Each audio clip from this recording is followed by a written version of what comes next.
Students, let us begin with Unit 1 Macroeconomics, Lesson 1. The first question here will be difference between microeconomics and macroeconomics. Whenever you are writing difference between, always keep in mind to write bases. That will fetch you very good marks. So in this you can see here bases, 5 bases I have written. Meaning and derivation. Meaning of microeconomics. It is study of individual economic units in an economy. It is derived from Greek word mikros, meaning small. Similarly, macroeconomics is derived from a Greek word macros, meaning large. It is the study of economy as a whole. You may use this point as well. Other name, alternative name for microeconomics is price theory. Another name for macroeconomics is theory of income and employment. Second difference between I have taken it as aggregation. It has limited degree of aggregation because it is on a micro level. It has vast degree of aggregation because it is macro level. It is large level. Method of study, it uses partial equilibrium analysis. It means you have to compare one cause and one reason. Suppose the sale of umbrellas.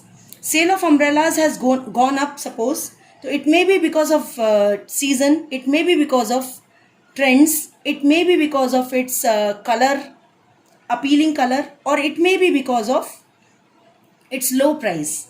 But when we are studying partial equilibrium analysis, only one factor will be taken into consideration, say only price, keeping other things constant. Whereas macroeconomics uses general equilibrium analysis in which all the factors are studied. Similarly, instruments or tools of study, it uses demand and supply, whereas macroeconomics uses aggregate demand and aggregate supply as a tool of study. Determinant, price is the determinant to solve micro problems, whereas income is the determinant to solve macro problems. So this is the difference between micro and macroeconomics.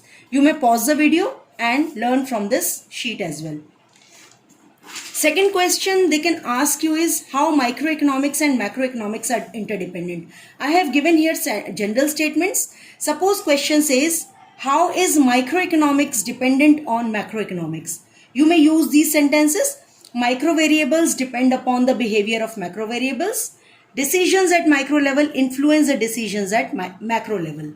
Suppose I interchange the question, how macroeconomics is dependent on microeconomics. You may interchange your sentence.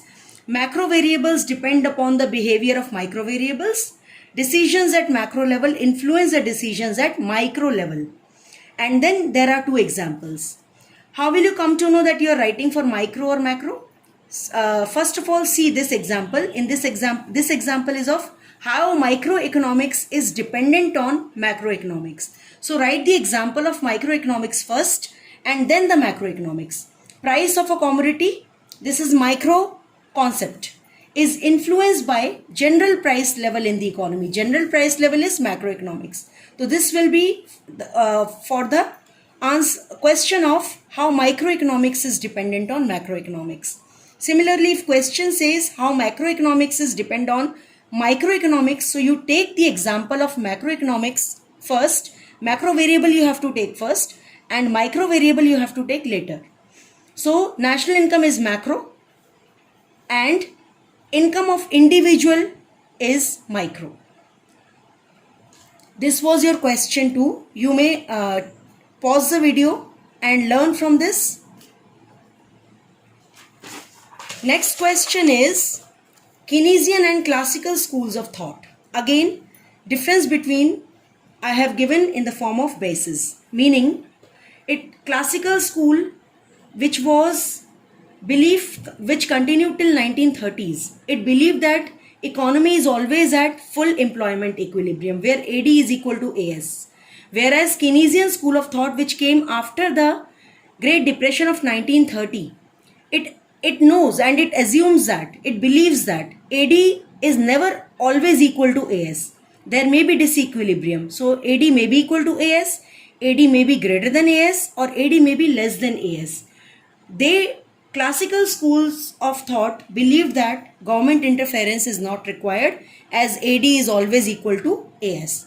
And if there will be some disequilibrium, it will be automatically corrected by the forces of demand and supply.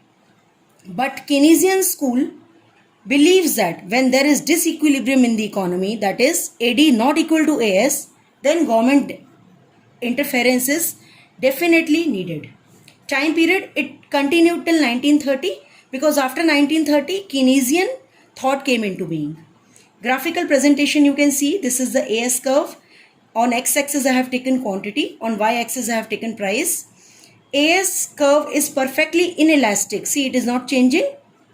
Price is changing but quantity is not changing. So AS curve is perfectly inelastic as AD is equal to AS. Similarly, here if you see, in the beginning AS is elastic, but then it becomes inelastic when AD becomes equal to AS, or full employment equilibrium. And the last question is Great Depression of 1929. This is theoretical question. You may go through it. 1929 recession converted into 1930 depression. It affected developed countries. Output and employment fell drastically. I have given here. And during this time only, Keynesian school of thought came into existence. Thank you, and wait for chapter number 2 video, which I'll upload very soon. Thank you.